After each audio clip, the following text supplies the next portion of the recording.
बच्चे लोग, आज तुमको 9वीं के लिए सत्र 6 ट्रांसमिशन सिस्टम में पढ़ा रहा हूँ। ये वाला तुम्हारा मेन इंपॉर्टेंट टॉपिक है, क्योंकि इसी को ही तुमको समझना है। क्योंकि इंजन से जब पावर बनता है, इंजन से पावर बनने के बाद जो ऊर्जा है, मतलब वही ऊर्जा पावर जो भी है वो किसमें आता है, ट्रांसमिशन सिस्टम में आता है। तो इसी चीज को तुमको समझना है कि ये कैसे कैसे होता है, कैसे कैसे काम करता है। 9वीं में बिल्कुल हमको सिंपल से समझना है कि ये क्या चीज होता है, इसमें क्या क्या चीज लगे रहते हैं और ये कैसे काम करता है, कैसे ऊर्जा को एक जगह से दूसरी जगह तक ले जाता है, या इंग्लिश में उसी को बोलते हैं ट्रांसमिट करता है। इतना ही बस हमको पढ़ना है इसमें, बस बेसिक जानोगे, बस वही चीज करना है। आगे क्लास में पढ़ते जाओगे, जैसे ये 10वीं में भी है, सेम टॉपिक 10वीं में भी है, तो 10वीं में तुम आराम से इसको पढ़ना। अभी हमको क्या करना है, बेसिक ही पढ़ना है कि ये क्या चीज है और कैसे काम करता है। ट्रांसमिशन सिस्टम बोले तो गियर सिस्टम, जो तुम्हारा गियर रहता है, गियर सब सुने होंगे, वही चीज कहलाता है ट्रांसमिशन सिस्टम। देखो ये तुम्हारा यहां से तुम चलना चालू किए, बाय द वे यहां पर जाके खत्म हो गया, तो ये तुम्हारा क्या कहलाता है, पाथ कहलाता है। पाथ मतलब एक रास्ता कहलाता है, ठीक है। यहां से चालू किए, यहां तक आके खत्म हो गया। सिस्टम का मतलब वही होता है कि एक जगह से चालू किए और दूसरी जगह आके वो खत्म हुआ, तो ये पूरा चीज में ये क्या बनाता है, सिस्टम बनाता है। तो तुम्हारे ऑटोमोबाइल में हमने इससे पहले 2 सिस्टम पहले पढ़ चुके हैं। कौन कौन सा? सत्र 5 में हमने पढ़ा था ईंधन आपूर्ति प्रणाली, मतलब कौन सा, इग्निशन सिस्टम जिसको इंग्लिश में बोलते हैं।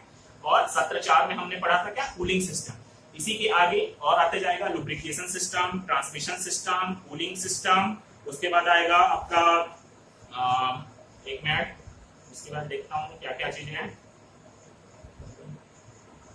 देखो ट्रांसमिशन सिस्टम सत्र 6 है हमारा। उसके बाद है तुम्हारा क्या, फ्रंट और रियर एक्सल, ये तो सिस्टम के अंतर्गत नहीं आता। हाँ, स्टीयरिंग सिस्टम हो गया। स्टीयरिंग मतलब जो स्टीयरिंग व्हील जो कार में, ट्रक में यूज होता है, वो वाला सिस्टम, उसमें क्या क्या चीज उपयोग किया जाता है। फिर है तुम्हारा सस्पेंशन सिस्टम। सस्पेंशन सिस्टम मतलब स्प्रिंग वाला चीज, की गाड़ी शॉक को कैसे अब्सॉर्ब करता है, मतलब गाड़ी गड्ढों के झटकों से कैसे बचाता है, ये हो गया सस्पेंशन सिस्टम हो गया। इसके बाद आता है पहिए और टायर, ये सिस्टम का नाम नहीं है तुम्हारा। फिर है ब्रेक, ये भी नहीं है। हाँ, इलेक्ट्रिकल और इलेक्ट्रॉनिक प्रणाली मतलब इलेक्ट्रिक एंड इलेक्ट्रॉनिक सिस्टम, ये चीज। और लास्ट है तुम्हारा एयर कंडीशनिंग सिस्टम, ठीक है। Cooling system, air conditioning system, water cooling system. तो ये सब चीज सिस्टम है जो इनिशियल पॉइंट से स्टार्ट होते हैं, मतलब बेसिक शुरुआत चालू होता है और एंडिंग तक, ये पूरा मिलकर क्या बनाते हैं, सिस्टम। अब इसी के अंतर्गत तुम्हारा कौन कौन से पार्ट्स इसमें उपयोग किए जाते हैं, उसी के बारे में हमको इस अभी जो पढ़ रहे हैं ट्रांसमिशन सिस्टम में पढ़ना है। ट्रांसमिशन सिस्टम मतलब गियर सिस्टम, मतलब गियर जो लगा रहता है। जैसे तुम नॉर्मल बाइक में देखे होगे कितना गियर का रहता है, अक्सर 4 गियर का बाइक रहता है। तो वही गियर कैसे काम करता है, क्लच पैडल कैसे काम करता है, हमारा फ्लाई व्हील क्या काम करता है, इंजन से ऊर्जा बनने के बाद वो चीज सप्लाई होता है इसमें पहियों में, तो उन इंजन से ऊर्जा निकलने के बाद और पहियों तक जाने के बीच में जो सिस्टम काम करता है वही तुम्हारा है ट्रांसमिशन सिस्टम। तो इसको पढ़ते हैं, इसमें क्या क्या चीजें हैं।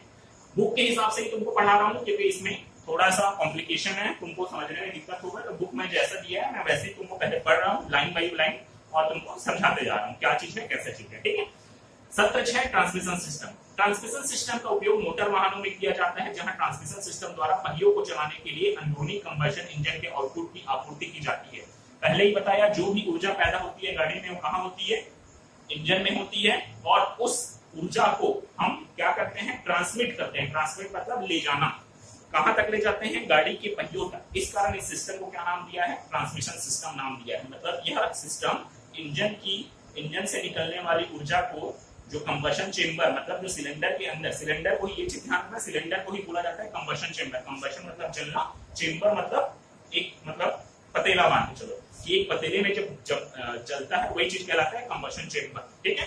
तो कंबशन चेंबर में जो आग लगती है पेट्रोल या डीजल का, उसके द्वारा जो ऊर्जा पैदा होता है, उस ऊर्जा को पहियों तक ले जाने के बीच में जो सिस्टम काम करता है वही चीज कहलाता है तुम्हारा क्या, ट्रांसमिशन सिस्टम, ठीक है। ट्रांसमिशन से इंजन की अधिक गति धीमी गति में बदल जाती है। इस प्रक्रिया में टॉर्क बढ़ता है। ट्रांसमिशन का उपयोग बाइसिकल के पैडल, स्थिर मशीनों और ऐसे अन्य स्थानों में किया जाता है जहां घूमने की गति और टॉर्क का इस्तेमाल करता है। अब ये चीज ध्यान रखो, टॉर्क का तुमको बेसिक पढ़ना यहां से चालू होगा। टॉर्क होता क्या है, बेसिक से समझा रहा हूं बस तुमको। जहां पर भी तुम्हारा घूमने वाला चीज आएगा, जैसे कि पंखा घूमता है, साइकिल का पहिया घूमता है, क्या पंखा तुम्हारा घूमता है, साइकिल का पहिया तुम्हारा घूमता है, जो भी चीज घूमने, गाड़ी का पहिया तुम्हारा घूमता है, तो जहां भी घूमने वाले से ऊर्जा पैदा होगी वहां पर आएगा तुम्हारा टॉर्क, ये टॉर्क। ठीक है, ये चीज है, क्या होता है ये चीज बता रहा हूं मैं। टॉर्क का मतलब होता है गाड़ी से जो ऊर्जा पैदा होती है वही चीज कहलाता है टॉर्क। मतलब उसको ऊर्जा ना बोल के क्या बोला जाता है, टॉर्क बोला जाता है। कितनी मात्रा में टॉर्क पैदा हो रहा है वही चीज कहलाता है टॉर्क। ठीक है, ये चीज गाड़ी हमको पता है, गाड़ी में क्या, गाड़ी में पिस्टन ऊपर नीचे ऊपर नीचे ऊपर नीचे होता है। ऊपर नीचे होने के कारण क्या होता है, क्रैंकशाफ्ट घूमता है, पूरा घूमने से क्या होता है, क्रैंकशाफ्ट घूमता है, क्रैंकशाफ्ट से तुम्हारा फ्लाईव्हील जुड़ा रहता है, फ्लाईव्हील से तुम्हारा क्या जुड़ा रहता है, आगे का ये ट्रांसमिशन सिस्टम जुड़ा रहता है।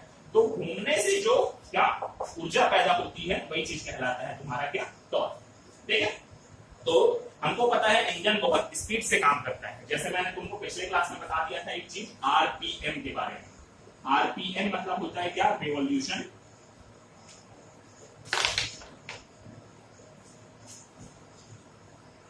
रिवॉल्यूशन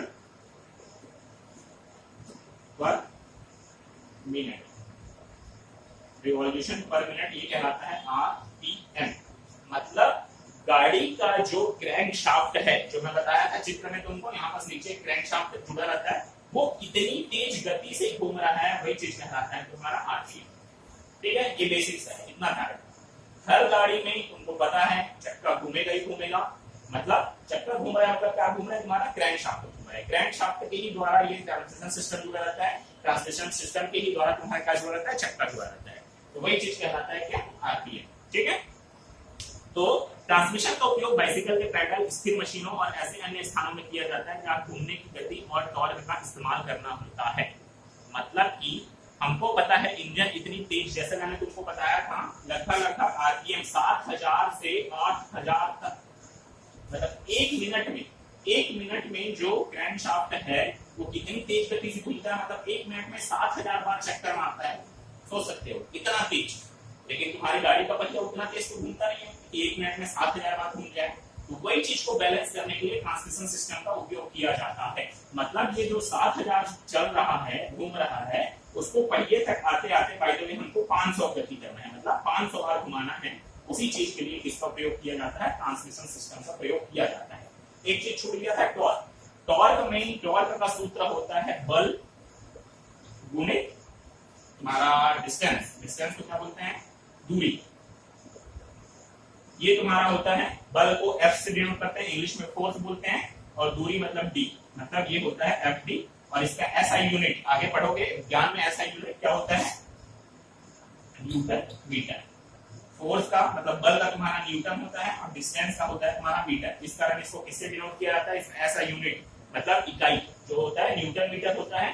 बल गुणित दूरी, ये मतलब हम कितना बल लगा रहे हैं अपने इंजन को चलाने के लिए, और वह कितनी दूरी कवर कर रहा है, वही चीज कहलाता है क्या, तुम्हारा टॉर्क। और ये दूरी भी कौन सी दूरी रहती है, परपेंडिकुलर दूरी, मतलब 90 डिग्री वाली दूरी। अब ये सब चीज अभी तुम लोग नहीं समझ पाओगे, ये जब तक प्रैक्टिकल नहीं होगा तब तक नहीं समझ पाओगे। सिर्फ सूत्र बस बता रहा हूं। टॉर्क का होता है बल गुणित परपेंडिकुलर दूरी, मतलब राइट एंगल, मतलब 90 अंश में जो दूरी लगेगा या दूरी जनरेट होगा वही कहलाता है तुम्हारा टॉर्क।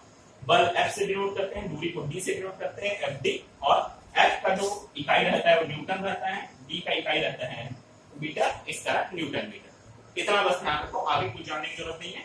टॉर्क का मतलब इंजन से निकलने वाली ऊर्जा को टॉर्क के द्वारा नापते हैं, बस इतना ध्यान रखो। ठीक है, ट्रांसमिशन सिस्टम। ट्रांसमिशन सिस्टम में क्या क्या हिस्से होते हैं ये चीज पढ़ते हैं। ट्रांसमिशन सिस्टम में निम्नलिखित हिस्से होते हैं। पहला क्लच असेंबली, सेकंड है गियर बॉक्स असेंबली, और तीसरा है प्रोपेलर शाफ्ट। तीन चीज से मिलकर बनता है तुम्हारा क्या, ट्रांसमिशन सिस्टम।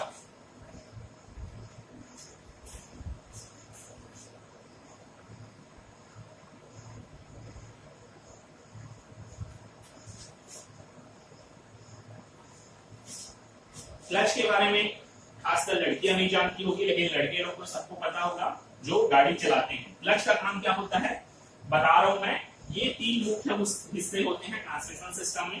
पहला है तुम्हारा क्लच असेंबली, सेकंड है तुम्हारा क्या, गियर असेंबली या गियर बॉक्स, और तीसरा है तुम्हारा प्रोपेलर शाफ्ट। ये क्या क्या चीज होता है बताते जा रहा हूं। सबसे पहले तुम्हारा मैं बता रहा हूं ट्रांसमिशन सिस्टम, उसका चित्र कैसे रहता है। देखो इधर से तुम्हारा रहता है, एक मिनट सूखने दो इसको, लिखाएगा नहीं।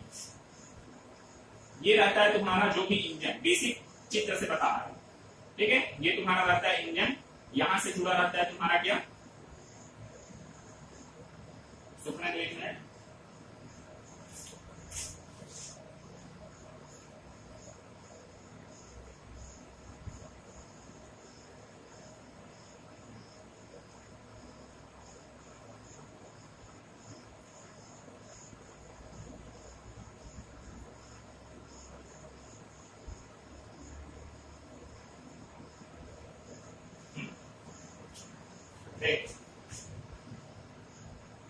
ये तुम्हारा क्या, जो मैं पहले ही बता चुका था तुमको, क्या इंजन, चाहे ऐसा इंजन हो चाहे डीजल इंजन हो, मतलब ऐसा इंजन में पेट्रोल इंजन या सीआई इंजन में डीजल, कोई भी इंजन हो, इंजन का चित्र तो ऐसे बनता है। वो प्रोसेस में नहीं जा रहा हूँ, डीजल आता है पेट्रोल आता है, वो सब मैं पहले बता चुका हूँ, वीडियो तुम लोग दोबारा देखोगे देखो, ठीक है। यहाँ तुम्हारा रहता है क्या, शाफ्ट। कौन सा शाफ्ट रहता है, ये क्रैंक शाफ्ट। अब इसको मैं 3D में बना के नहीं दिखा सकता तुमको, इस कारण बेसिक बता रहा हूं। इसी शाफ्ट में जब ये शाफ्ट ऐसा दिख रहा है तुमको 2D में दिख रहा है सामने से, लेकिन ऐसे देखोगे तो कैसा रहेगा, ये ऐसे रहेगा, ये तुम्हारा शाफ्ट। अब एक चीज और बता देता हूँ, शाफ्ट किसको बोलते हैं। शाफ्ट का काम ये रहता है कि वो एक जगह की ऊर्जा को दूसरी जगह तक ले जाने का काम करता है, क्या, शाफ्ट। बस इतना ध्यान रखो, एक जगह की ऊर्जा को दूसरी जगह तक परिवहन करने के लिए या परिवहित करने के लिए शाफ्ट का प्रयोग किया जाता है, इतना बस ध्यान रखो, ठीक है। तो ये तुम्हारा रहता है ऐसा कुछ, ये ठीक है। तो ये तुम्हारा यहाँ पर रहता है शाफ्ट, ऐसा। कौन सा शाफ्ट, क्रैंक शाफ्ट, ठीक। ये तुम्हारा रहता है एक, क्या क्या होता है बताते जाता हूँ सब। और ये तुम्हारा होता है क्या,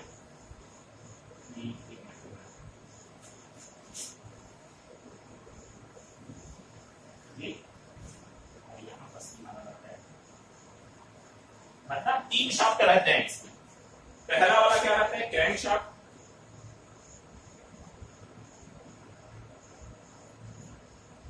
सेकंड वाला रहता है तुम्हारा क्या, ड्राइविंग शाफ्ट।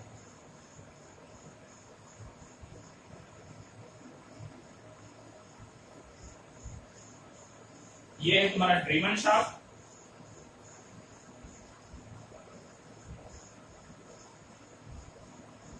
और ये तुम्हारा है क्या, इसको क्या बोलते हैं, कनेक्टिंग शाफ्ट, या अलग अलग नाम से जाना जाता है इसको, ऑपरेटिंग मेंबर, नहीं ऑपरेटिंग शाफ्ट, या इसको कनेक्टिंग शाफ्ट भी बोल सकते हैं, इसको नाम दो कनेक्टिंग। ये तुम्हारे 3 शाफ्ट रहते हैं। ये क्या बता रहा हूं, ये मैं बता रहा हूं ट्रांसमिशन सिस्टम कैसे काम करता है उसके ऊपर आया, उसका चित्र है, ठीक है। यहाँ क्रैंक शाफ्ट बता दिया, ये तुम सामने से देख रहे हो, लेकिन जब ऐसे पलट के देखोगे ऐसा रहता है, ठीक है। यहाँ लगा रहता है तुम्हारा क्या, एक जो बताया है क्या, फ्लाईव्हील, ठीक है। और यहाँ पास लगा रहता है तुम्हारा क्या, क्लच, ठीक है। यहाँ पास रहता है तुम्हारा पहला gear, second gear, third gear, fourth gear, fifth gear, और यहां पर रहता है रिवर्स गियर।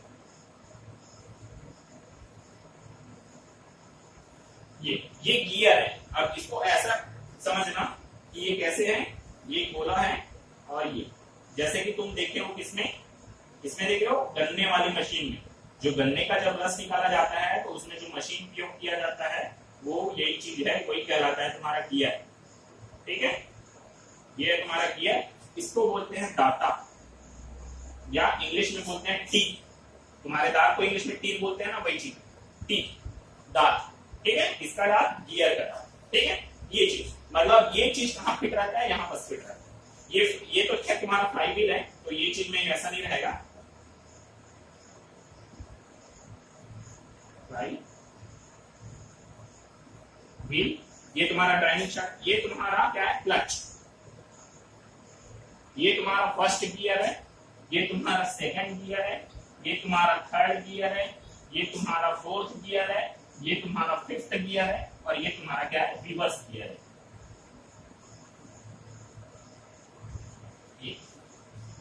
ठीक है, ऐसा रहता है तुम्हारा क्या ट्रांसमिशन सिस्टम ऐसा।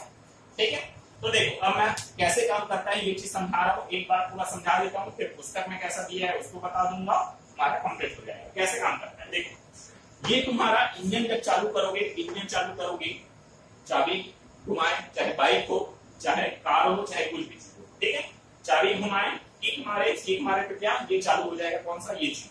पिस्टन तुम्हारा ऊपर नीचे होगा, अप डाउन टीडीसी से बीडीसी तक, टीडीसी से बीडीसी, उसके कारण क्या होगा ये घूमना चालू कर देगा, मतलब ये वाला चीज घूमना चालू कर देगा। ठीक है, ये घूमेगा तो क्या घूमना चालू कर देगा, फ्लाईव्हील घूमना चालू कर देगा। ठीक है, तो अभी हमने क्या किया है, न्यूट्रल में है गाड़ी, न्यूट्रल में है गाड़ी मतलब कोई भी एयर वेयर नहीं लगाया, उसी को बोला जाता है न्यूट्रल। ठीक है, तो उसमें क्या होगा, ये दोनों शाफ्ट अलग अलग रहेंगे।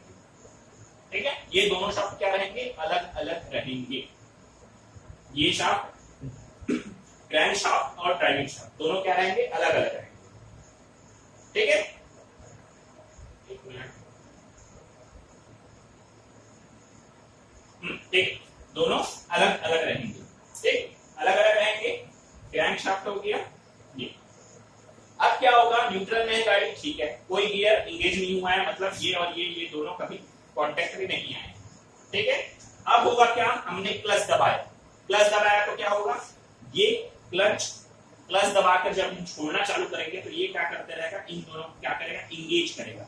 इंगेज करेगा मतलब ये वाला शाफ्ट को ये वाले शाफ्ट से जोड़ लेगा। मतलब देखो गाड़ी चालू हुआ मतलब ये वाला शाफ्ट तुम्हारा घूमना चालू हो गया, ये घूमा मतलब ये चीज है ना, इसको बताएं तो ये तुम्हारा घूमना चालू हो गया। ठीक है, जितना भी एक्सीलेटर दोगे उसके हिसाब से आरपीएम में घूमना चालू हो गया, ये चीज मतलब कितना गति से घूम रहा है। ठीक, ठीक है, फ्लाईव्हील भी घूमना चालू हो गया। क्लच को जब दबाओगे तो ये क्लच और छोड़ोगे तो ये क्लच क्या होगा, इसके इंगेज में आ जाएगा। इंगेज मतलब एक दूसरे के इंगेज में आ जाएंगे। इंगेज होगा तो ये जब घूम रहा है तो ये भी घूमेगा बराबर। अब क्या करना है, क्लच दबा के हमको पहला गियर लगाना है। पहला गियर लगाओगे मतलब ये वाला गियर जो है, क्लच का संकेत जो मैं वीडियो भेजा था यूट्यूब में उसमें देख सकते हो बराबर, उसमें अच्छे से समझाया है, एनिमेशन वीडियो है। तो उसमें क्या होगा, ये जो गियर है ये क्या हो जाएगा, खिसक के इसके कांटेक्ट में आएगा, इसके कांटेक्ट में, ये मतलब इसके कांटेक्ट में आ जाएगा। कौन सा वाला गियर, ये वाला गियर, ये वाला इधर खिसक जाएगा तो ये इसके कांटेक्ट में आएगा। कांटेक्ट मतलब मैश होगा, मैश होगा मतलब ये जब घूमे रहे तो ये इसको भी घुमाएगा, ये जब घूम रहा है तो ये वाला शाफ्ट घूमेगा, ये वाला शाफ्ट घूम रहा है तो ये भी घूमेगा, और ये जब घूमेगा तो ये भी क्या करेगा, इंगेज करेगा इसको। इंगेज करने के बाद क्या करेगा, मतलब ये खसक के इधर आएगा और क्या करेगा, इसको भी घुमाएगा। और यही तुम्हारा क्या रहता है, पहिए से जुड़ा रहता है, पहिए जुड़ेगा, एक्सल से जुड़ा रहता है। मतलब देखो एक बार फिर क्रैंक घूमेगा, हम क्लच को दबाएंगे तो क्या होगा, क्लच को छोड़ते जाएंगे तो ये इसके साथ इंगेज हो जाएगा, इंगेज होगा। ठीक है, कोई दिक्कत नहीं है। उसके बाद क्या करना है, हमको पहला गियर लगाएंगे तो पहला गियर लगाने के कारण क्या होगा, ये जो ये वाला गियर है खिसक के इसके कांटेक्ट में आ जाएगा। ठीक है, इसके कांटेक्ट में आएगा तो ये तुम्हारा गलत बनाया है, इसको मिटा दो। ठीक है, ये यही बस ही रहेगा। ठीक है, हाँ, पहला गियर लगाएंगे, पहला गियर लगाए तो क्या होगा, ये वाला गियर इधर खिसक के इधर आ जाएगा। अब ये भी घूम ही रहा है तो इसके साथ ये वाला शाफ्ट तो पहले से ही घूम रहा है ना, इसके साथ इंगेज हुआ है, तो इंगेज हुआ तो ये गियर भी घूमना चालू हो जाएगा। ये गियर घूमेगा तो ये वाला गियर को घुमाएगा, क्योंकि दोनों क्या हो जाएंगे, दोनों का दाता, क्योंकि इस वाले गियर में भी दाता है तो क्या होगा, एक दूसरे के मैश में आ जाएंगे, एक दूसरे के किसमें आ जाएंगे, कांटेक्ट में आ जाएंगे। ठीक है, तो वही चीज कांटेक्ट में आए तो क्या होगा, ये गियर बाय द वे घूम रहा है तो इसको भी क्या करेगा, घुमाएगा। ये गियर जब घूमेगा तो ये शाफ्ट घूमेगा, ये शाफ्ट घूमेगा तो ये वाला गियर भी घूमेगा, ये वाला गियर घूम रहा है तो ये वाला गियर को भी घुमाएगा, और ये वाला गियर घूमेगा तो मतलब क्या, पहिया, इसी में क्या लगा रहता है, एक्सल लगा रहता है, पहिया भी तुम्हारा क्या होगा, घूमेगा। ठीक है, पहला गियर की बात हो गई। वैसे ही दूसरा गियर लगाना है, तो दूसरा गियर लगाएंगे तो क्या होगा, ये वाला खसक के तुम्हारा, इसमें और गियर रहते हैं, ठीक है, खसक के फिर इधर आ जाएगा और पहला सेकंड तीसरा चौथा ऐसा लगते जाएगा, ठीक है। अब ये चीज ध्यान रखो, स्पीड बढ़ता और घटता कैसे, गियर के अनुपात में। जैसा पहला गियर लगाओगे तो पहला गियर में स्पीड बढ़ेगा, या मतलब पहला गियर में तुम ज्यादा स्पीड से गाड़ी को नहीं चला सकते, कुछ देर तक चलाओगे, उसके बाद तुमको सेकंड गियर लगाना ही पड़ेगा, नहीं तो गाड़ी थोड़ा सा झटका देना चालू कर देती है। वो क्यों होता है, क्योंकि पहला गियर जो रहता है वो और सेकंड जो गियर रहता है वो, उसके साइज में बहुत ज्यादा डिफरेंस रहता है, ठीक है। ये मतलब पहला गियर वाला जो रहेगा वो साइज में बहुत बड़ा रहेगा, मतलब बहुत बड़ा है, मतलब उसमें दाता भी ज्यादा रहेगा। और ये वाला जो सेकंड गियर रहेगा, मतलब इधर वाला, वो क्या रहेगा, छोटा रहेगा। तो छोटा मतलब उसमें दाता भी कम रहेगा। दोनों मैच करेंगे तो ये बाई द वे एक चक्कर घूम रहा है, तो ये कितना चक्कर घूम जाएगा तब तक, 3 या 4 चक्कर घूमेगा। सॉरी, उल्टा बोल दिया। हाँ, ये तुम्हारा कौन सा गियर है, फोर्थ गियर है, मतलब ये तुम्हारा बड़ा रहेगा, ये वाला तुम्हारा छोटा रहेगा, ठीक है। और इसी का जब उल्टा करोगे, मतलब पहला गियर तुम्हारा क्या रहता है, छोटा रहता है, पहला गियर छोटा रहता है, और ये वाला जो दूसरा गियर है वो क्या रहता है, बड़ा रहता है। तो दोनों जब मैच करेंगे तो ये बाई द वे एक चक्कर घूमेगा, हाँ 2 चक्कर घूम रहा है, तो ये कितना चक्कर घूमेगा, एक ही चक्कर घूमेगा। इस कारण अपन क्या करते हैं, स्पीड को बढ़ा नहीं सकते हैं। बाकी इसमें क्या है, बेसिक वो बस समझा रहा हूँ, रफली तुमको समझा रहा हूँ। जो मैं वीडियो भेजा हूँ एनिमेशन वाला यूट्यूब में, उसमें अच्छे से समझ सकते हो कि ये काम कैसे करता है, क्लच कैसे काम करता है। मैं सबका वीडियो भेजा हूँ, क्या क्या चीज होता है मैं ऐसा बेसिक सा बता दिया। ये चीज है तुम्हारा क्या, ट्रांसमिशन सिस्टम, जिसमें 3 चीज रहते हैं। एक रहता है तुम्हारा क्रैंक शाफ्ट जो कि इंजन का हिस्सा है, दूसरा रहता है तुम्हारा ड्राइविंग शाफ्ट। ड्राइविंग का मतलब क्या होता है, ड्राइविंग का मतलब चलना, ड्राइवर जो होता है ना चलाता है, वही मतलब क्रैंक शाफ्ट के साथ जुड़ के ड्राइविंग शाफ्ट, इसी कारण इसको ड्राइविंग बोलते हैं। ये क्या करता है, चलाने का काम करता है। किसको चलाता है, कनेक्टिंग शाफ्ट को। कनेक्टिंग शाफ्ट के साथ कौन चलता है, ड्रीवन। ड्रीवन का मतलब होता है चलने वाला। तो ड्राइविंग शाफ्ट चलाता है किसको, कनेक्टिंग शाफ्ट को, और कनेक्टिंग शाफ्ट चलाता है ड्रीवन शाफ्ट को, मतलब ड्रीवन मतलब चलने वाला। और कनेक्टिंग शाफ्ट को इसी कारण कनेक्टिंग बोला जाता है, क्योंकि ये ड्राइविंग शाफ्ट और ड्रीवन शाफ्ट को जोड़ने का काम करता है। देख सकते हो दोनों को क्या कर रहा है, जोड़ने का काम कर रहा है। इस तरह से क्या बोला जाता है, कनेक्टिंग शाफ्ट को बोला जाता है, ठीक है। ये बेसिक्स है तुम्हारा। एक्चुअल में वीडियो में देखोगे तभी तुमको समझ में आएगा, नहीं तो प्रैक्टिकल करना पड़ेगा, किसी गाड़ी को खोल के देखना पड़ेगा, तभी तुमको समझ में आएगा। ये बेसिक्स मैं समझाया हूँ, पुस्तक में कैसे कैसे दिया है वो चीज मैं तुमको समझा देता हूँ एक बार, ठीक है। जैसा कि ट्रांसमिशन सिस्टम में निम्नलिखित हो सकता है, क्लच असेंबली, मतलब ये क्लच वाला, ठीक। सेकंड है गियर बॉक्स असेंबली, मतलब ये पूरा गियर बॉक्स। और तीसरा है प्रोपेलर शाफ्ट। प्रोपेलर शाफ्ट के बारे में भी उसमें वीडियो में बराबर बताया है, जो मैं फर्स्ट वीडियो भेजा था ट्रांसमिशन सिस्टम का, उसमें प्रोपेलर शाफ्ट क्या करता है। देखो सीधी सी बात है, ट्रक को देखे होगे, कार को देखे होगे, जितनी भी बड़ी गाड़ियों को देखे होगे, क्या इंजन हमेशा सामने में फिट रहता है, पीछे किसी गाड़ी में फिट नहीं रहता। जो बाहर की गाड़ी है, विदेशी गाड़ी है, उसमें कुछ गाड़ियों में पीछे फिट होता है। बाकी हमारे देश में अक्सर इंजन सामने की गाड़ियों में ही, गाड़ी में सामने ही फिट किया जाता है। अब इंजन सामने है, ठीक है, मतलब ऊर्जा कहाँ पैदा हो रही है, तुम्हारा सामने पैदा हो रही है, और उस ऊर्जा को हमको क्या करना है, पीछे ट्रांसमिट करना है। तो उसी के लिए किसका प्रयोग किया जाता है, प्रोपेलर शाफ्ट का प्रयोग किया जाता है। प्रोपेलर शाफ्ट का काम ही यही है कि वह इंजन से निकलने वाली ऊर्जा को पीछे पहियों तक ले जाता है। ये चीज तुम अक्सर डंपर हो गया या बड़ी ट्रक हो गया, जब ट्रक चालू होता है तो नीचे में देखना प्रोपेलर शाफ्ट जो है घूमना चालू कर देता है। ये चीज तुमको उस वीडियो में अच्छे से बताया होगा जो मैं तुमको भेजा हूं, ठीक है। क्लच असेंबली देखते हैं, क्लच का काम। क्लच एक ऐसी मशीन है जो एक शाफ्ट के घूमने की गति को इच्छानुसार आगे बढ़ती है। ड्राइविंग शाफ्ट और ड्राइव किए गए शाफ्ट के अक्ष आपस में एक समान होते हैं। मतलब क्लच क्या करता है, इसको और इसको दोनों को क्या करता है, जोड़ने का काम करता है, ठीक है। और क्या है, गति को एक समान बनाए रखता है। देखो सीधी सी बात है, बाय द वे तुम बहुत ज्यादा स्पीड में हो और बिना क्लच दबाए अगर गियर लगा दिए तो क्या होगा, क्लच दबाओगे। हाँ, ये चीज भी मैं समझाता हूँ। क्लच का क्या काम है, इंगेज और डिसएंगेज करना। मतलब क्लच दबाए तो क्या होगा, यहां से ये इस चीज को काट देगा। काटेगा मतलब क्या हो गया कि ये घूमते रहेगा, लेकिन इधर वाला चीज घूमना बंद कर देगा। इसी कारण हम क्या करते हैं, आसानी से ये गियर को क्या कर सकते हैं, इंगेज और डिसएंगेज कर सकते हैं। मतलब गियर लगाओगे तो क्या होगा, बताया ना अभी, ये चीज ऐसा करके खिसकेगा, ठीक है, खिसकेगा। तो खिसकेगा तो अगर ये शाफ्ट चलते रहेगा, चलते चलते में अगर खिसक गया तो क्या होगा, चलते चलते में खिसक गया तो उसका दाता क्या हो जाता है, टूट जाता है या घिस जाएगा। एकदम ज्यादा स्पीड में हो, अचानक से, कई बार देखे होगे, एकदम ज्यादा स्पीड में हो, अचानक से बिना क्लच दबाए अगर गियर मार दिया तो कट से आवाज आता है। क्यों आता है, क्योंकि ये गियर का जो दाता रहता है ये क्या करता है, टूटना चालू कर देता है अगर तुम क्लच दबा के नहीं लगाए गियर तो वही चीज होता है कि क्लच क्या करता है, इसको इंगेज और डिसएंगेज करने, इंगेज मतलब जोड़ना, डिसएंगेज मतलब अलग करना। तो क्या करता है, इंगेज और डिसएंगेज करने का काम करता है। क्लच दबाए तो क्या होगा, ये दोनों डिसएंगेज होगा, क्लच छोड़ते हैं तो ये क्या हो जाएगा, इंगेज होना चालू हो जाएगा। ठीक है, यही चीज है क्लच करना। उसका जरूरत इसी कारण पड़ता है कि क्या, डिसएंगेज होने पर हम गियर लगाते हैं क्लच दबा के, तो क्या होता है कि आसानी से इधर साइड खिसक जाता है ये जो भी गियर। ठीक है,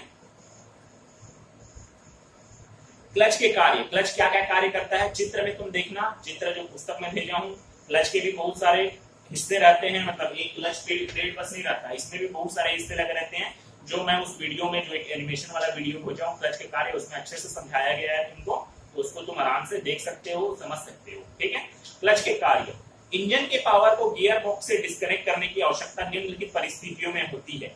मतलब हमको क्यों ऐसा परिस्थिति पड़ता है कि हम इंजन के पावर को गियर बॉक्स, मतलब ये यहां तक क्यों नहीं ले जा सकते डायरेक्ट, इसके लिए बताया है कि क्यों नहीं हम डायरेक्ट, मतलब क्यों हमको क्लच की जरूरत पड़ती है। एक प्रकार से क्लच क्या काम करता है, इसको और इसको डिसएंगेज करने का ही काम करता है। तो क्यों हमको उस चीज की जरूरत पड़ती है, वही चीज हमको इसमें बता रहा है कि क्यों हमको क्लच की जरूरत पड़ती है। पहला है तुम्हारा इंजन को स्टार्ट और वार्म अप करने के लिए। पहला चीज सिंपल सा है, अब तुम ये नहीं चाहोगे कि गाड़ी को स्टार्ट किए और गाड़ी उचक जाए, क्योंकि देखे होगे, लड़के लोग ज्यादा देखे होंगे कि बाय द वे गाड़ी गियर में रहती है और तुमने किक मार दिया तो क्या होता है, गाड़ी उचक जाती है। ठीक है ना, तो इस कारण हमेशा क्या बोला जाता है, क्या कि न्यूट्रल, न्यूट्रल मतलब गाड़ी किसी भी गियर में नहीं लगी है तभी तुमको क्या करना है, इंजन को स्टार्ट करना है।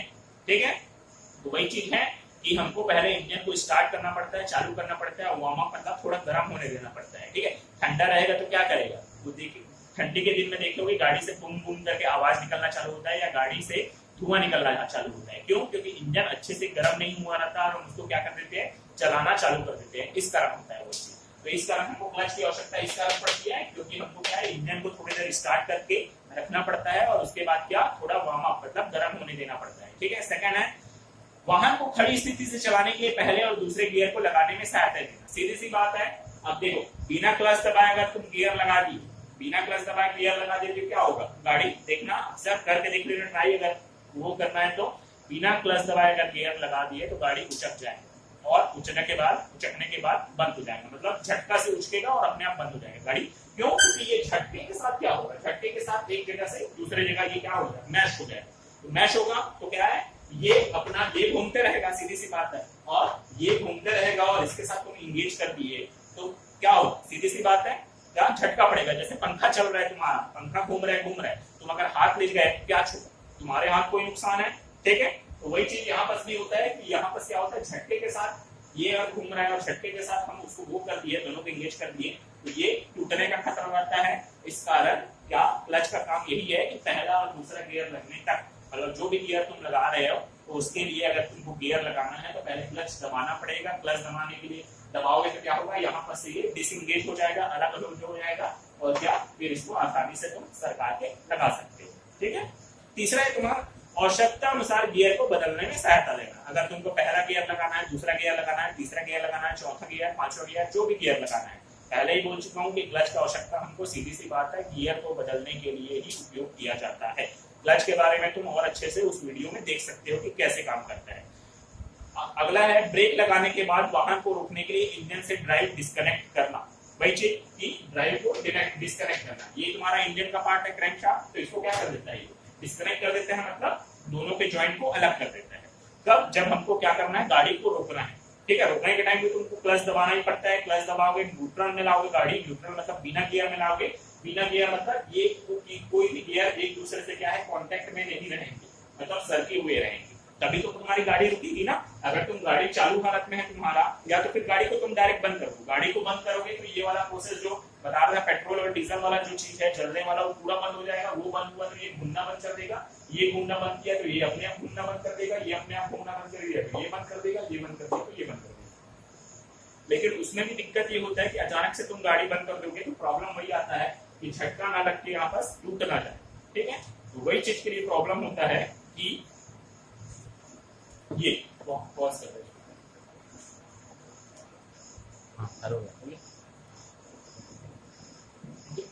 एक अगला है तुम्हारा एक आघात या झटका दिए बिना इंजन द्वारा धीरे धीरे लोड करना। मतलब इसके बारे में बता रहे क्लच, मतलब वही चीज है कि इंजन को झटका दिए बिना क्या करता है, गियर को क्या करता है, इंगेज करने का काम करता है। ये चीज पहले से बता रहा था, एक बार और बता देता हूँ।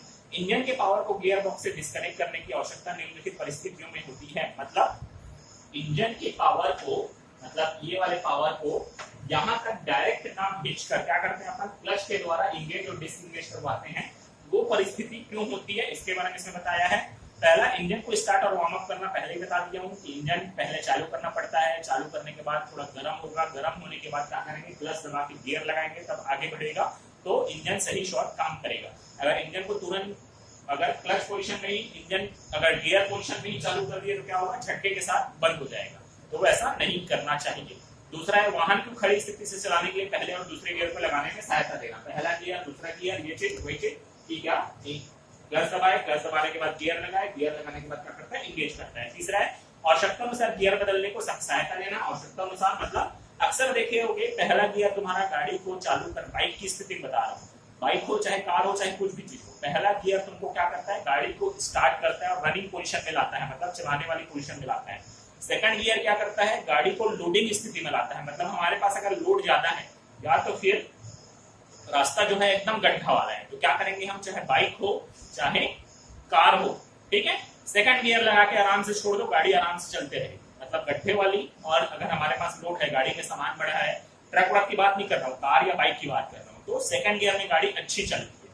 तीसरा गियर और चौथा गियर किसके काम आता है, स्पीड के काम आता है। अगर हमको स्पीड बढ़ाना है, स्पीड बढ़ाना है मतलब इसका रोटेशन आरपीएम बढ़ाना है, क्योंकि यही आरपीएम बढ़ेगा तो ये ज्यादा तेज से घूमेगा, ये ज्यादा तेज से घूमेगा तो ये ज्यादा तेज घूमेगा, ये ज्यादा तेज घूमेगा तो ये ज्यादा तेज घूमेगा, ये ज्यादा तेज घूमेगा तो क्या हमारा क्या घूमेगा, पहिया भी ज्यादा तेज घूमेगा। तो अक्सर यही होता है कि पहला गियर तुम्हारा गाड़ी को चालू करने के लिए, धीमी गति से बढ़ाने के लिए, सेकंड गियर तुम्हारा अक्सर रहता है लोड को उठाने के लिए या गड्ढों वाले रास्ते हैं वहां आराम से चलाने के लिए, तीसरा और चौथा गियर क्या काम आता है, चौथा पांचवा गियर स्पीड देने के लिए, ठीक है। फिर है, ब्रेक लगाने के बाद वाहन को रोकने के लिए इंजन को ड्राइव डिस्कनेक्ट करना। ब्रेक लगाते हो तो क्या करते हो, ब्रेक लगाए और गियर को डाउन तो करते ही हुए ना, वही चीज। तो जो भी गाड़ी चलाना जानता होगा, बाइक की बात कर रहा हूँ, वो सब चीज मैं जो बोल रहा हूँ उसको समझ रहा होगा। जो बाइक नहीं चलाना जानता होगा, वो जो बाइक चलाता है तुम्हारे घर में होंगे भैया या पापा, उनसे पूछ सकते हो, ठीक है। और लास्ट है, एक आघात या झटका दिया बिना इंजन द्वारा धीरे धीरे लोड लेना। मतलब वही चीज कि इंजन में अब डायरेक्ट तुम इंजन एक्सीलेटर को तो डायरेक्ट नहीं बढ़ा देते, डायरेक्ट बढ़ाओगे तो क्या होगा, गाड़ी उछलेगा ही। तो इस तरह क्या करते हैं, मतलब पहले तुमको 10-20 किलोमीटर तक फर्स्ट गियर, मतलब 10 किलोमीटर प्रति घंटा की स्पीड से फर्स्ट गियर, फिर दूसरा गियर, फिर तीसरा गियर, फिर चौथा गियर, ऐसे लगता है। ऐसा नहीं कि तुम पहला गियर लगाए और डायरेक्ट चौथा गियर लगा दिए, ऐसा करोगे तो गाड़ी बंद हो जाएगा, क्योंकि उसका भी एक स्पीड लिमिट रहता है।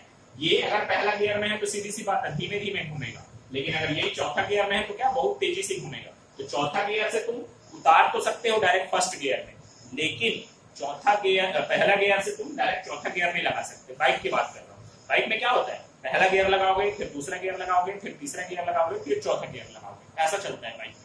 डायरेक्ट तो पहला गियर लगाने के बाद डायरेक्ट चौथा गियर नहीं लगा सकते, ठीक है। क्लच की आवश्यकताएं, क्लच किस किस कारणों से काम आता है इसको देखते हैं, ठीक। टॉर्क ट्रांसमिशन, क्लच इंजन के अधिकतम टॉर्क को भेजने में सक्षम होना चाहिए। मतलब टॉर्क ट्रांसमिशन मतलब वही चीज जो इंजन के द्वारा ऊर्जा निकल रही है, जो इंजन से ऊर्जा निकल रही है उसको अधिक मात्रा में, तुमको पता ही है, मैं पहले ही बता चुका हूं, ऐसा कोई मशीन नहीं बना है जिसमें अगर तुम 100% तुम ऊर्जा लगा रहे हो तो वो 100% ऊर्जा तुमको मिले। जैसे पेट्रोल में तुम 100 रुपए का पेट्रोल डलवा रहे हो तो कायदे से कितना किलोमीटर चलना चाहिए, 100 किलोमीटर चलना चाहिए, लेकिन वैसा नहीं होता। मुश्किल से कितना चलता है, 60 से 70 किलोमीटर एवरेज जो बता रहे हैं उतना ही चलता है, उससे ज्यादा अभी तक ऐसी कोई गाड़ी नहीं बनी है। क्यों ऐसा होता है, क्योंकि मशीन में बहुत सारे हानियां होती है। हानियों में सबसे बड़ा कारण है घर्षण के कारण, घर्षण होता है दोनों के बीच में, हो गई। जब दोनों मेटल के बने हैं, लोहे के बने हैं, एक दूसरे से टकरा रहे हैं तो घर्षण होगा ही होगा। तो वो सब क्या आती है, हानियां आती है, हानियां होती हैं। इसी कारण क्या होता है, हानियों के कारण अगर तुम 100% दे रहे हो, 100% ऊर्जा लगा रहे हो किसी भी मशीन में, तो वो तुमको फीडबैक में मतलब वापसी में 100% ऊर्जा कभी नहीं देगा।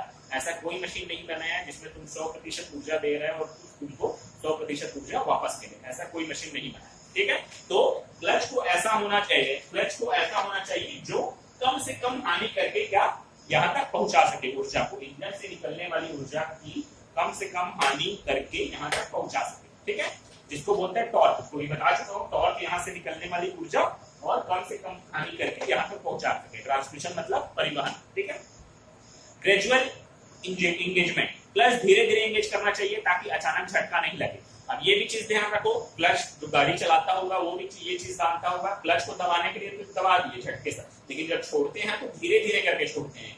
क्यों? क्योंकि ये धीरे धीरे खिसक के इसके साथ इंगेज होता है। झटके से छोड़ोगे, झटके से इंगेज होगा, फिर क्या गाड़ी बंद होने का या गाड़ी झटके के साथ उछलने का खतरा रहता है। इस कारण क्या क्लच को धीरे धीरे इंगेज करना चाहिए, धीरे धीरे डिसएंगेज करना चाहिए। ठीक है, हीट डिसिपेशन, क्लच से बहुत अधिक मात्रा में हीट या गर्मी निकलनी चाहिए जो घर्षण के कारण क्लच चलाने से पैदा होती है। मतलब हीट डिसिपेशन मतलब वो हीट को, मतलब क्या, गर्मी को अंदर अपने अंदर सोखना नहीं चाहिए। तुम उस वाला वीडियो में देख सकते हो जो मैं भेजा हूं, एनिमेशन वाला वीडियो, उसमें क्या होता है, एक प्लेट रहता है जो घर्षण प्लेट कहलाता है, क्लच में लगा रहता है, जो क्या करता है, इस क्रैंकशाफ्ट के साथ घर्षण करता है, फ्लाईव्हील के साथ घर्षण करता है। तो क्लच घर्षण, ये भी घर्षण क्या होगा, दोनों घर्षण होगा तो क्या उत्पन्न होता है, गर्मी उत्पन्न होता है। तो क्लच को ऐसा होना चाहिए जो गर्मी को अपने अंदर सोख ले और वातावरण के बाहर निकाल दे। ऐसा नहीं होना चाहिए कि अपने अंदर सोख रहा है और घिसते घिसते घिसते घिसते खराब हो जाए, ऐसा नहीं होना चाहिए। ठीक है, अगला है डायनेमिक बैलेंसिंग, क्लच डायनेमिक तौर पर संतुलित होना चाहिए। तेज गति वाले इंजन क्लच के मामले में यह खास तौर से आवश्यक है। डायनेमिक मतलब क्या होता है, जैसे तुम लोग कई बार देख लोगे, अक्सर ये चीज देखने के लिए मिलता है, ट्रैक्टर का ट्राली देखना, कभी ट्रैक्टर का ट्राली कभी भी उसका अक्सर ऐसा देखा जाता है कि कभी भी उसका जो पहिया रहता है वो सीध में नहीं घूमता, या हमेशा वो टेढ़ा मेढ़ा घूमता है। या तो फिर तुम गाड़े बैले का देख सकते हो, गाड़े बैले का भी हमेशा जो पहिया रहता है वो सीध में नहीं रहता, वो क्या टेढ़ा मेढ़ा घूमता है। ठीक है, बस में भी देख सकते हो, बस का जो रहता है, कई बस ऐसे पूरा टेढ़ा हो जाएगा। ठीक है ना, तो यही चीज है, अगर तुम ओवरलोडिंग करोगे गाड़ी में, मतलब ज्यादा लोड डालोगे, गाड़ी की ज्यादा शक्ति से ज्यादा लोड डालोगे तो ये चीज होगा। तो ये चीज नहीं होना चाहिए। डायनेमिक बैलेंसिंग मतलब जिस स्पीड से, कई बार यही होता है, जैसे पंखा हो गया, पंखा भी लहरा लहरा के घूमता है, वो क्यों? क्योंकि वो डायनेमिक बैलेंस नहीं है, मतलब अपने में बैलेंस नहीं है, वो लहरा के घूम रहा है। ठीक है, तो उसको भी यही चीज होना चाहिए कि ये जितनी ये ड्राइविंग शाफ्ट जब इसके साथ इंगेज आता है तो ये बराबर घूमे, लहरा के ना घूमे या इधर उधर ना घूमे, क्योंकि ये इसी के साथ जुड़ा रहता है। अगर ये लहरा के घूमेगा इसको इफेक्ट करेगा, ये इफेक्ट हुआ तो पूरा तुम्हारा ट्रांसमिशन सिस्टम को इफेक्ट करेगा। वाइब्रेशन डंपिंग, क्लच में पावर ट्रांसमिशन के दौरान पैदा होने वाले शोर को समाप्त करने के लिए धीमे करने वाले वाइब्रेशन की उपयुक्त प्रक्रिया होनी चाहिए। देखो, अब इसको इंगेज करोगे, डिसएंगेज करोगे तो क्या होगा, सीधी सी बात है, कंपन के बारे में तो जान ही रहोगे, वही चीज कहलाता है वाइब्रेशन। ठीक है, तो इंगेज करोगे, डिसएंगेज करोगे तो दोनों में क्या होगा, दोनों इंगेज होंगे तो कंपन आएगा ही आएगा, एक दूसरे को घुमाएंगे तो कंपन आएगा ही आएगा। तो क्लच को ऐसा नहीं होना चाहिए जो कंपन पैदा करे, क्योंकि ये कंपन पैदा करेगा मतलब हिलने लगेगा, तो इसको भी हिलाएगा, इसको हिलाएगा, तो गियर जो है प्रॉपर शेप में इंगेज नहीं हो पाएंगे, प्रॉपर शेप में इंगेज नहीं हुए, ये भी लहराएगा, ये लहराएगा, तो ये पूरा खराब करेगा, तुम्हारा पहिया भी लहराने लगेगा। तो ऐसा नहीं होना चाहिए।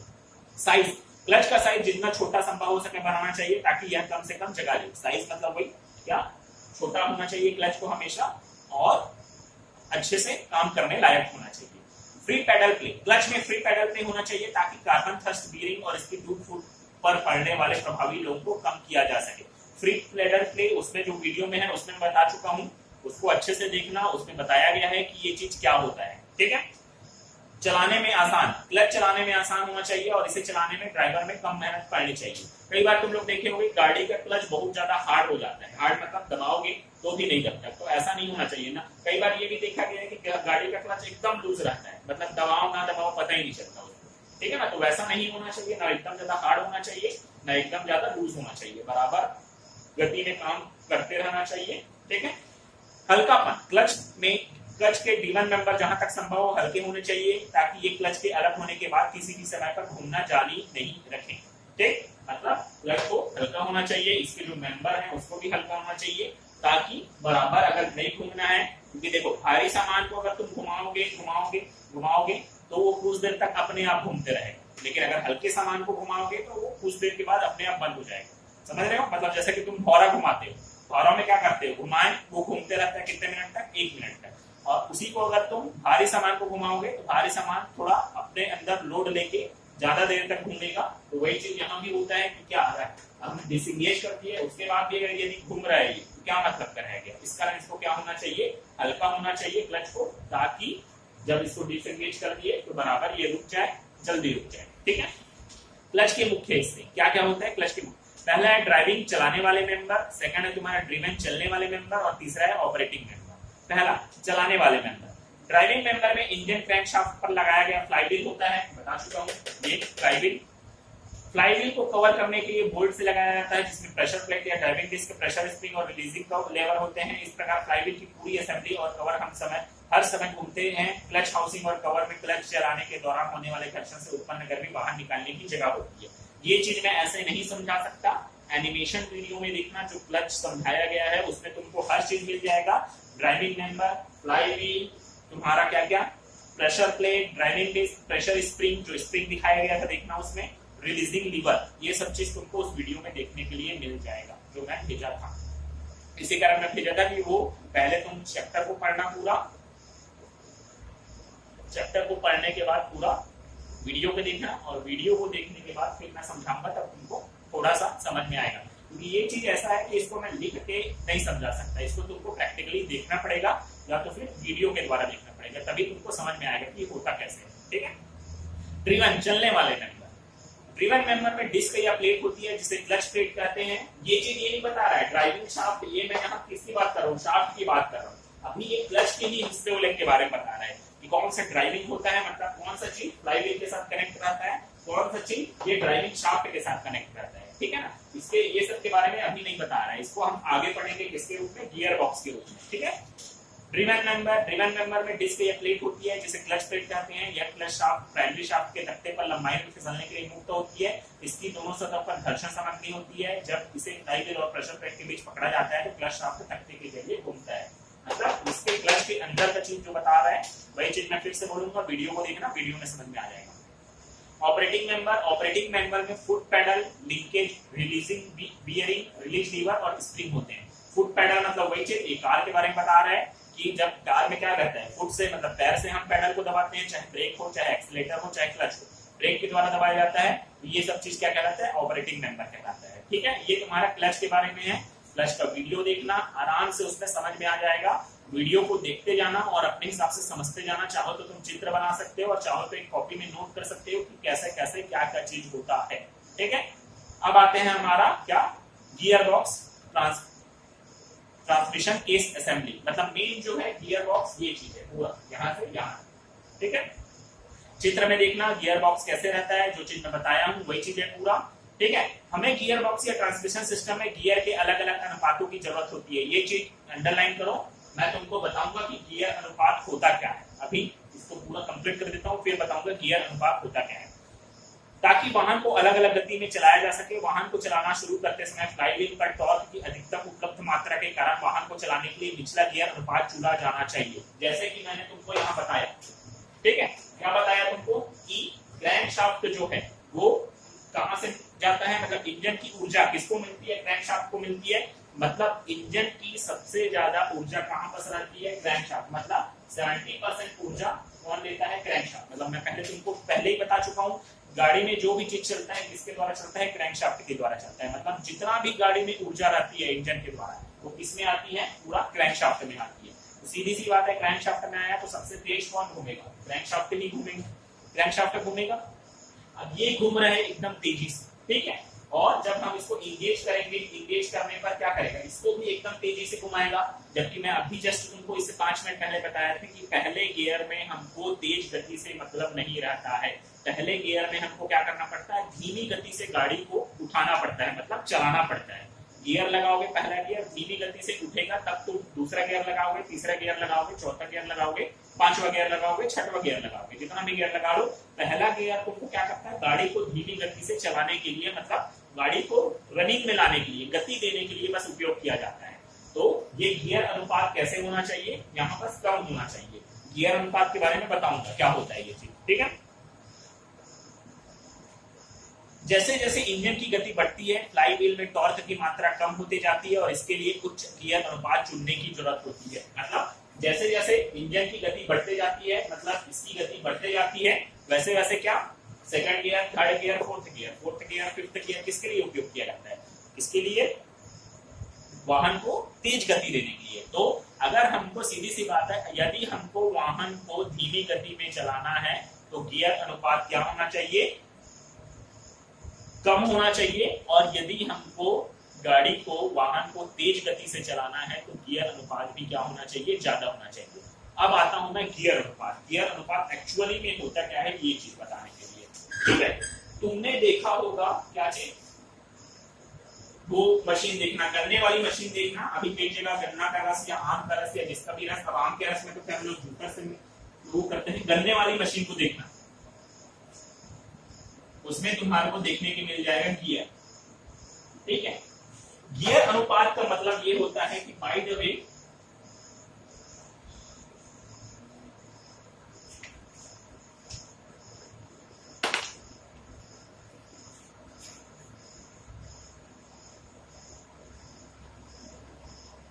ये है तुम्हारा पहला गियर, ठीक है, और ये तुम्हारा है सेकंड गियर।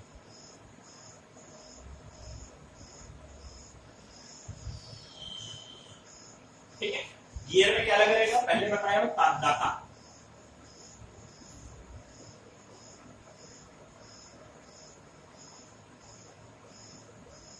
इसको अच्छे से बना लो, दाता लगेगा।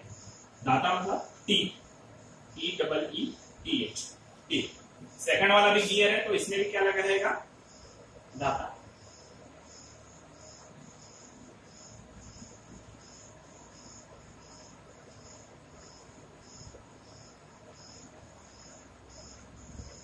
ये ऐसा, ठीक है।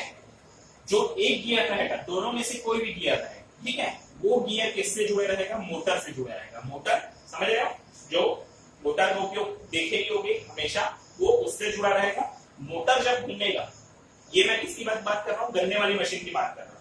अभी हमारे इंजन में क्या चीज घूमता है, इंजन में हमारा क्या घूमता है, क्रैंक शाफ्ट घूमता है। तो ये वाला पहला गियर किसके साथ जुड़ा रहेगा, क्रैंक शाफ्ट, जो बताया ना, फ्लाई व्हील, क्लच, फिर पहला गियर। अभी मैं तुमको बेसिक से गियर अनुपात समझा रहा हूँ, इस कारण इंजन में नहीं आऊंगा, अभी मैं गन्ने वाली मशीन की बात कर रहा हूँ। बाय द वे ये वाला जुड़ा है तुम्हारा किसके साथ, मोटर के साथ। तो मोटर घूमेगा तुम्हारा, मोटर का शाफ्ट घूमेगा, मोटर के शाफ्ट में ये गियर लगा रहेगा।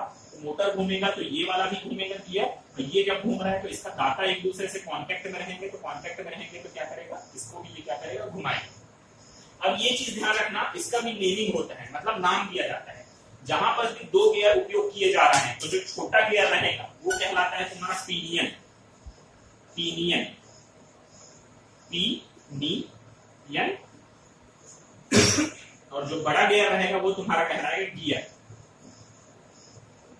ये सिर्फ नाम बस है, बाकी दोनों गियर ही है, लेकिन नाम दे दिया गया है कि जो छोटा गियर रहेगा, साइज में जो छोटा रहेगा वो कहलाएगा तुम्हारा पिनियन, और जो साइज में बड़ा रहेगा वो कहलाएगा तुम्हारा गियर।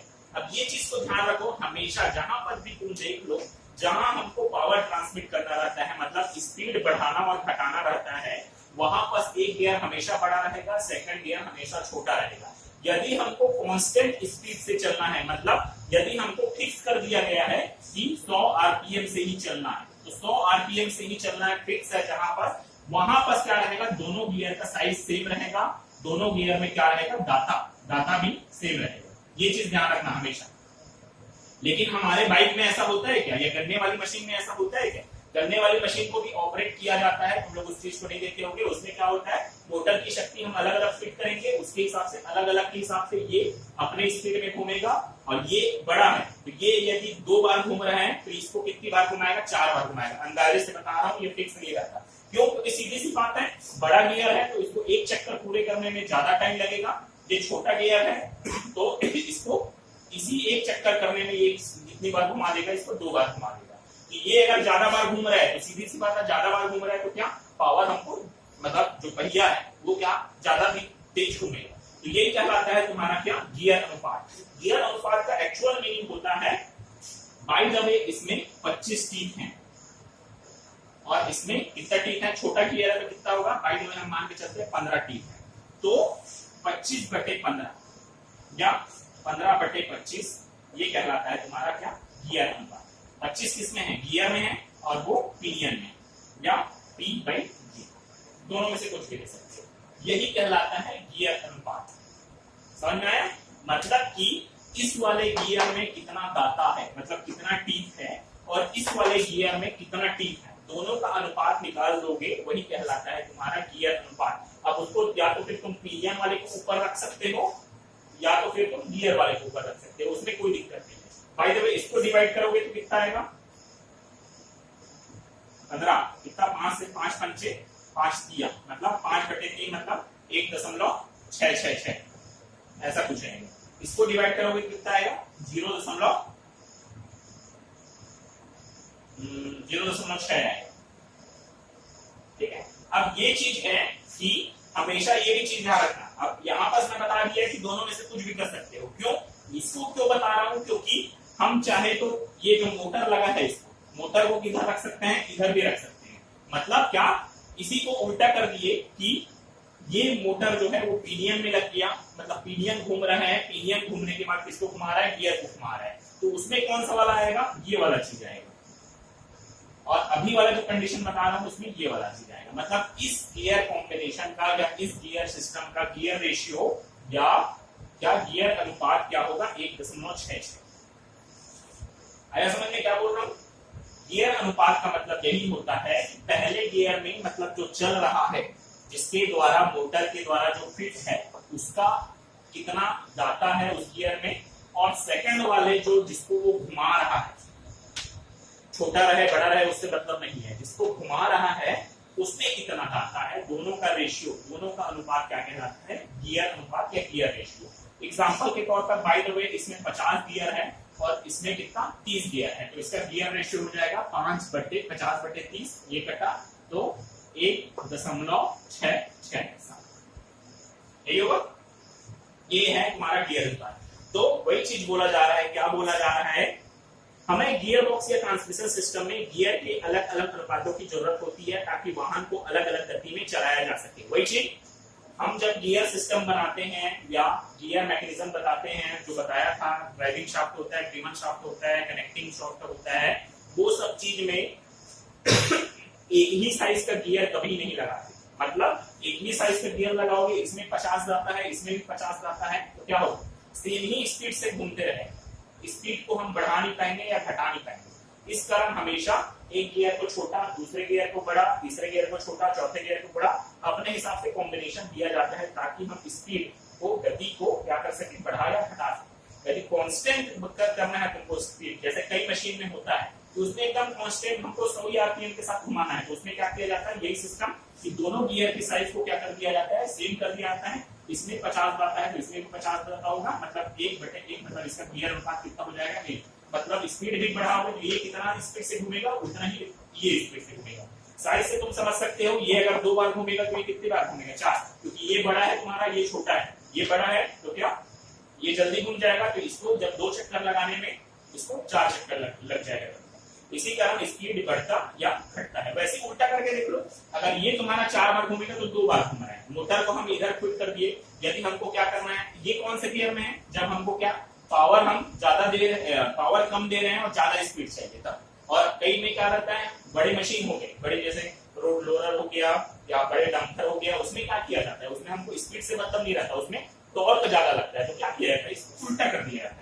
मतलब ये तुम्हारा ज्यादा स्पीड से घूमेगा लेकिन ये तुम्हारा क्या कम स्पीड से घूमेगा। तो जो कनेक्टिंग रहता है, मतलब जो क्या बोले तो क्रैंक शाफ्ट कनेक्ट रहता है, वो क्या छोटे गियर से कनेक्ट रहता है। ठीक है, अब एक और चीज, ये गियर अनुपात आ गया समझ में, एक और चीज से बताता हूँ, गियर का नियम।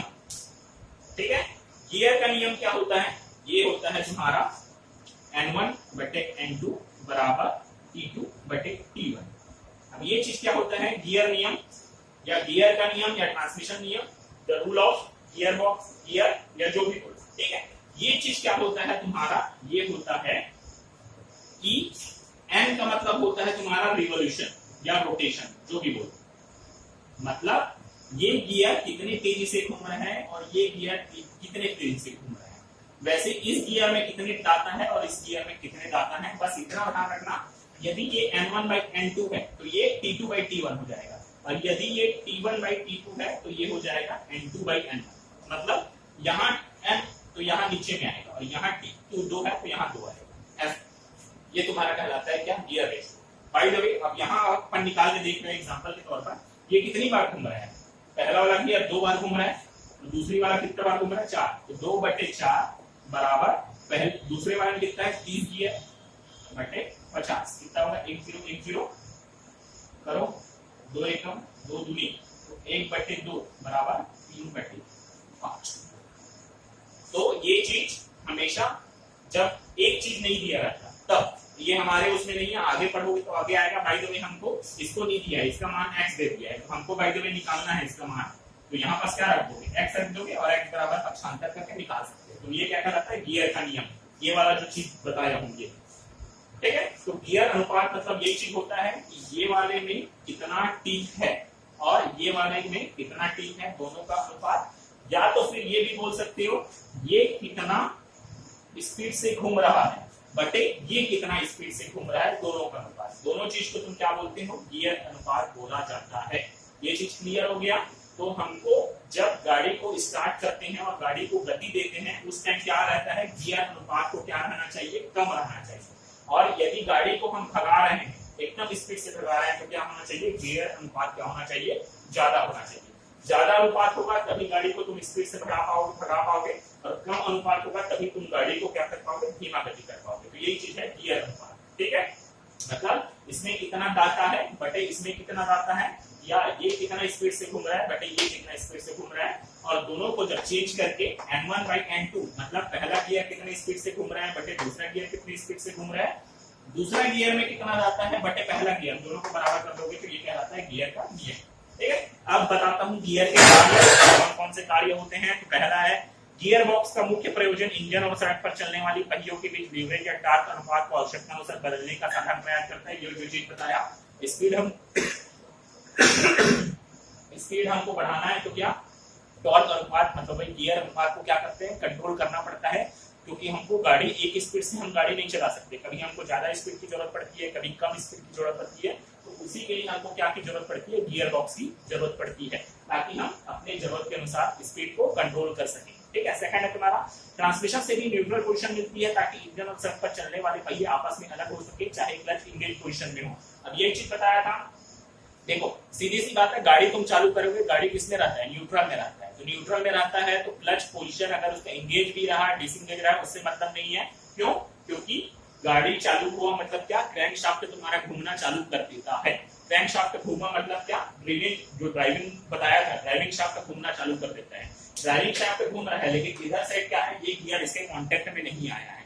तो वही चीज है कि क्लच भले इंगेज हो, लेकिन वही कि गियर अभी तक लगा नहीं है। मतलब इधर तो बताया था, ये वाला गियर और ये वाला गियर जो दोनों मैच होते हैं या दोनों इंगेज होते हैं, वो चीज नहीं हुआ है। तो वही चीज कि गाड़ी को जब स्टार्ट करना पड़ता है तो उसी चीज की हमको जरूरत पड़ती है। तो उसके लिए इसका उपयोग, इसका गियर बॉक्स का उपयोग किया जाता है, ताकि गाड़ी को स्टार्ट करते समय गाड़ी अगर गियर में रहेगा, गियर इंगेज पोजीशन में, तो झटका मारेगा। इस कारण इसको न्यूट्रल में रखा जाता है। रिवर्स गियर चुनकर कार को पीछे ले जाने का एक साधन। अब बाइक में तो रिवर्स गियर तुम्हारा होता नहीं है, कार हो गया, ट्रक हो गया, बड़ी गाड़ी हो गई, उसमें रिवर्स गियर होता है। तो रिवर्स गियर किसके काम आता है, रिवर्स करने के काम आता है। तो ये अलग टॉपिक हो जाएगा, इसको मैं अलग से समझाऊंगा या इसका अलग से वीडियो भेज दूंगा तुमको कि रिवर्स गियर कैसे काम करता है, ठीक है। इसमें मैं नहीं समझा पाऊंगा कि रिवर्स गियर कैसे, ये सब चीज तुमको वही है, जितना ज्यादा वीडियो तुम देख सको यूट्यूब में सर्च करो। क्यों, क्योंकि अभी समझाया हूँ, कुछ बच्चों को समझ में आएगा, कुछ बच्चों को पता है, बिल्कुल समझ में नहीं आएगा कैसे क्या होता है। इस कारण मैं वीडियो को, पुस्तक को पहले ही भेज चुका था, पुस्तक का स्क्रीनशॉट पूरा लेके भेज चुका था, ताकि तुम पहले पढ़ो, पढ़ने के बाद वीडियो देखो, और वीडियो देखने के बाद समझाऊंगा तो कुछ चीज समझ में आ सके तुमको। तो इसे अगर नहीं समझ में आएगा तो मैं और 2-4 वीडियो भेजूंगा, एनिमेशन वाला वीडियो भेजूंगा, उसमें देखना, उसमें अच्छे समझ में आएगा। क्यों, कि ये सब चीज 3D वाला चीज है। 3D मतलब जिसमें ऊंचाई, लंबाई और चौड़ाई, मतलब एनिमेशन से तुम देखोगे तो अच्छा रहता है। बाकी इसमें मैं वैसा टाइप से नहीं समझा पाऊंगा, ठीक है। तो तुम्हारा ये कंप्लीट है, किसी को डाउट रहेगा पूछना, ठीक है। मतलब